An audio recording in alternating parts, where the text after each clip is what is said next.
Buenas de nuevo, ¿cómo vamos? En el vídeo de hoy voy a hablar de las reglas de detección. Para aquellos que empecéis en el mundo de KQL Query, os recomiendo el vídeo que hice hace unas semanas sobre KQL básico. Y pues si ya tenéis conocimientos, creo que es un vídeo que os va a interesar si no conocéis el tema de las reglas de detección.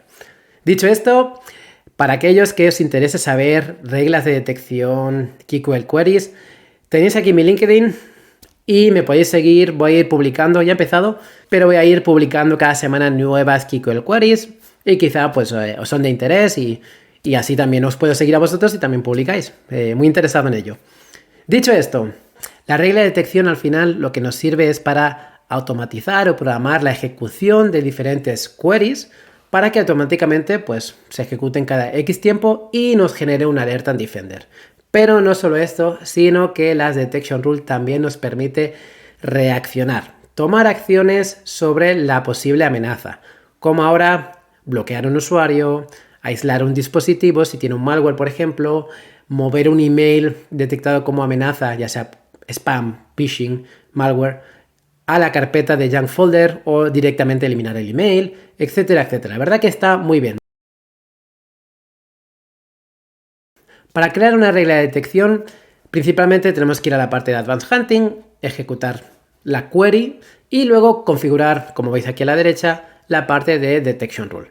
Pero hay unos parámetros que son necesarios y obligatorios para poder crear la regla. ¿Cuáles son? Primeramente es el timestamp, la hora que pasó ese evento. El segundo elemento es Report ID, que básicamente es un elemento que nos permite búsquedas de los registros originales. Y finalmente, el tercero es dependiendo de la KQL query que ejecutéis.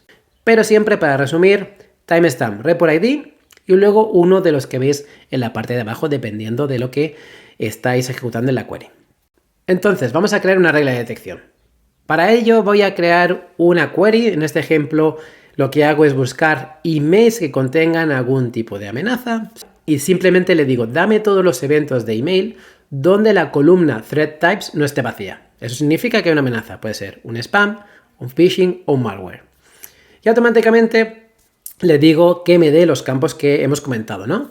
Como en este caso hablamos de email, lo que le voy a decir es, aparte del report ID y el timestamp, como decía que eran obligatorios, le voy a decir el recipient email address. ¿Por qué? Porque luego lo que voy a usar es ese recipient email address para coger ese correo, que es una amenaza, y moverlo a la carpeta de spam, ¿vale? A la junk folder.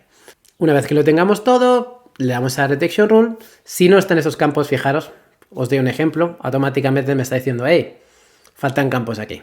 Entonces, creamos la Detection Rule. Título de Detection Rule, Severity, dependiendo de la criticidad que le queramos dar. Aquí tenemos diferentes opciones. Categoría, Meet Techniques, ya sabéis la matrix que tiene la Mitra Attack. Entonces podéis seleccionar pues, el tipo de ataque dependiendo de la técnica, etcétera, etcétera. Ahí cada uno lo identifica cada amenaza a su manera. Descripción y finalmente acciones recomendadas.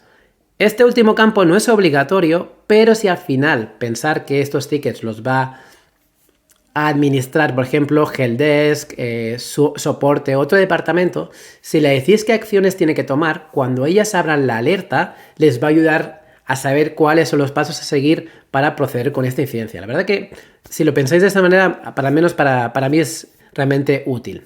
Luego nos da la opción de la frecuencia, ¿no? Cada cuánto tiempo queremos ejecutar esta query. Pues tenemos, como veis, diferentes opciones y tenemos la de NetRT, que significa principalmente que se haga continuamente a medida que se van recogiendo los diferentes logs, a medida que se van desencadenando los diferentes eventos relacionados con el contenido de la query. Y luego nos dice cuál es la identidad que está afectada en esa query, ¿no? Aquí, dependiendo siempre de la query que ejecutéis, os va a dar la opción de seleccionar uno u otro. En mi caso, como estoy seleccionando Mailbox, ¿vale? No me va a dar opciones de seleccionar dispositivos, porque no hay ninguna información de ella, ¿no? Y ahí fijaros que va ligado con los campos que os decía opcionales. Si trabajo con queries de dispositivos, me dará la opción de dispositivos. Mailbox, buzones, usuarios, identidades. Y el siguiente paso son las acciones. Estas no son obligatorias. Si vosotros solo queréis ser reportados, pues dejáis esto en blanco y seguís y completáis la configuración de esa regla de detección. Pero en caso que digáis, no, la verdad que me interesa si se cumple esa amenaza y me genera una alerta, quiero también tomar una acción. Pues en este caso yo lo que le digo es, mira, de estos emails que se han detectado como amenaza, me los mueves en la carpeta Junk Folder. Y ya está. Y luego veréis cómo todo esto queda reportado, ¿vale? Podéis consultar. Que mi query hubiera sido de dispositivos, pues automáticamente me da la opción de aislar el dispositivo, realizar un scan del antivirus, etcétera, bloquear ficheros, dependiendo si está detectado con una amenaza, etcétera, etcétera. Tenéis bloquear usuarios, tenéis múltiples opciones.